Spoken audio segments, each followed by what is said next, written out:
became a father of Methuselah. How many of y'all want to have kids while you're in your 60s?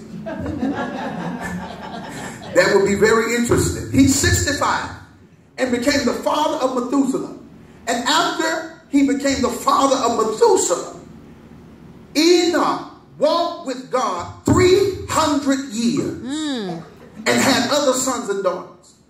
And altogether, Enoch lived 365 years. Let me tell you what God began to deal with me when it came to Enoch. The word Enoch in the Hebrew means one who is disciplined, determined, committed, focused.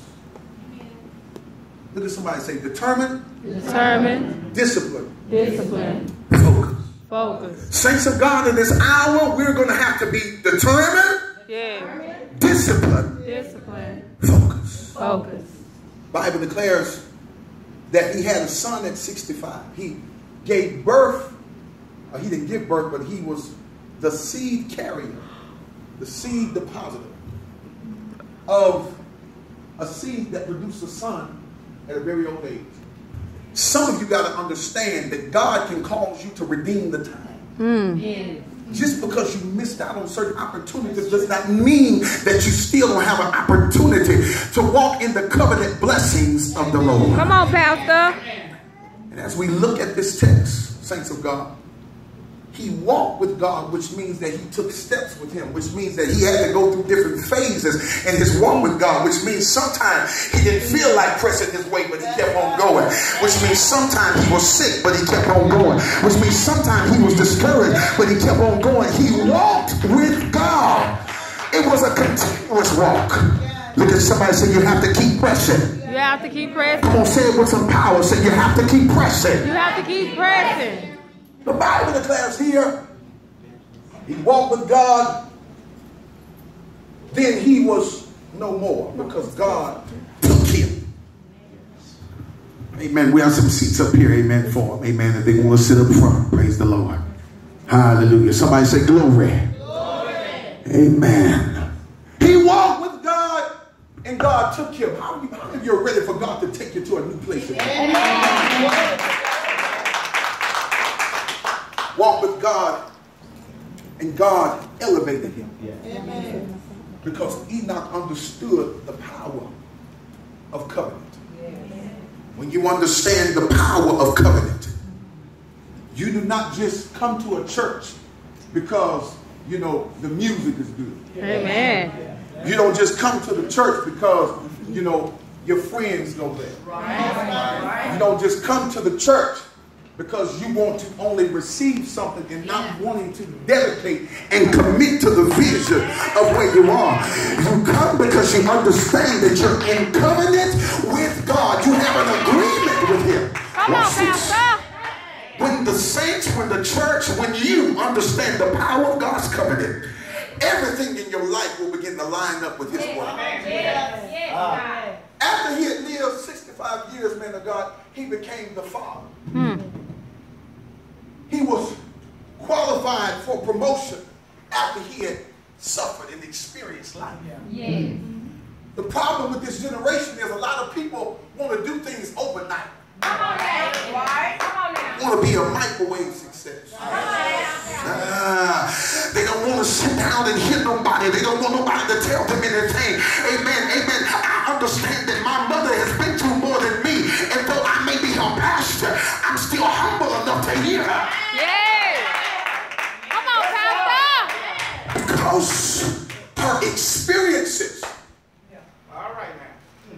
were set up for my protection. You right, Pastor. Come on, Pastor. Enoch walked with God. He had such a walk with God that the longer he began to walk with him, I want you to see something in the text, because 65 years is a long time to live. Amen. Now we know what God promises. Amen. What did he promise us? What? 3:14. Now watch this. 65 years, but then he gives birth to something. Amen. All right. Giving birth is all about responsibility. That what you're asking God to do in your life, that what you're asking and praying for him to manifest for you. You're praying for a husband, you're praying for for a wife. You're praying for God to bless you with a promotion. You want a job. You want a house. You want God to use you. That's responsibility. Yeah. Pushing the baby out calls for one to be responsible. Come on. You see it all the time. People who have kids but don't train them. Don't discipline them. And the Bible declares, if you be faithful, if you be a worker, if you be determined over the few things that I give you, sooner or later I'm going to make you rule over me. A lot of us want authority with no responsibility. I know I'm in the house. Y'all quiet this morning. But understand that when you understand the covenant blessings that God has in store for you, the covenant, abiding within that covenant, serves as a protection against the enemy, all in itself. Amen. He says, I will prepare a table before you. Come on now. In the presence of your enemy. Hold on. I'm going to prepare something for you. God's not going to go through the trouble of preparing anything for us if we're not in agreement with Him. Amos 3:3. How can two walk together unless they're in agreement? Listen, the Bible declares that this man walked with God. He was in agreement with God. When you're in agreement with God, God will come through for you. And I want to encourage somebody this morning that you got to understand that you must be a covenant believer. Don't just be somebody that show up to church. You need to show up with covenant on your mind. When you pray, you need to pray with covenant on your mind. You got to remind God of His word. God, you told me you will bring me through this. God, you told me you will supply all my needs. God, you said it. I didn't say it. Quietly. Come on, Pastor. I didn't say that I would bless myself. He told me, sister. Enoch walked with God. Listen, y'all, we're going to look at somebody and say, we're going on a journey this morning. Come on, tell them. They said, we're going on a journey this morning. Understand something about his walk. During that walk, there were some pitfalls. Shataya. During that walk, there was some discouragement. During that walk, he fell down sometimes. During that walk, he didn't have everything he needed. But understand something. He was determined to keep on going because he understood who he was serving. And young people, when you begin to understand who you're serving, you will not allow the enemy to discourage you anymore because you know who you are. You know that God is responsible for bringing you through what you're going through. But you gotta have faith to believe. Over in Hebrews it says, without faith it's impossible to please God.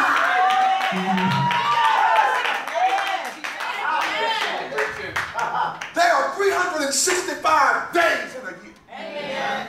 And y'all hear me today. Pay attention. That's right. He lived 365 years. Amen. Glory. I love this prophetic anointing. Yes. This is a prophetic expression of completion. Yes. That's good. That's good. You call it. Praise the Lord. Amen. So understand this. 365 years, mother, he lived. Yes. And God translated him. He didn't die. Enoch and Elijah are the only two people in the Bible who did not taste death. Yes. So what? And I pondered this. You know, people say perhaps they may be the two witnesses that shall show up again and all that. You know, it's a lot of debates in that. But understand that I'm not concerned about that. I'm concerned about this man's walk. Yes. Walking so close to God. Yes. To where God said, you look too much like me. I got to take you off the face of this. Is there anybody who desires that kind of walk? Amen. Understand this. Listen, I can't wait to get to heaven. But understand, God made me some promises down here. I believe that that's a prophetic expression. He ain't going to take us to heaven yet. Now, He's going to take us to another level of anointing. He's going to take us to another level of favor. He's going to take us to another level of influence. Oh, Enoch walked with God. Woo! Somebody said, we're still on the journey. We're still on. He walked with him, and God took him. 365 years, prophetic expression of completion. Watch this. Enoch's son lived 969 years. His name was Methuselah, which is translated as death. His name meant death. All right. Watch this. Methuselah means death. He's the last one. He lived the longest. 969. 9 is the number of fulfillment. Jared lived 962 years. In between granddaddy and son, it's a 7-year gap. Yeah. Somebody still ain't got it. Yeah. Once again, we're seeing completion Yeah. and perfection. Come on, Pastor. I'm trying to perfect your life. Yes. Oh, yeah. But you ain't listening to me. Come on now. I'm trying to perfect you. Yes, sir. But you don't want to get up at 3 in the morning and fall on your knees and pray. You go in there and eat a bagel.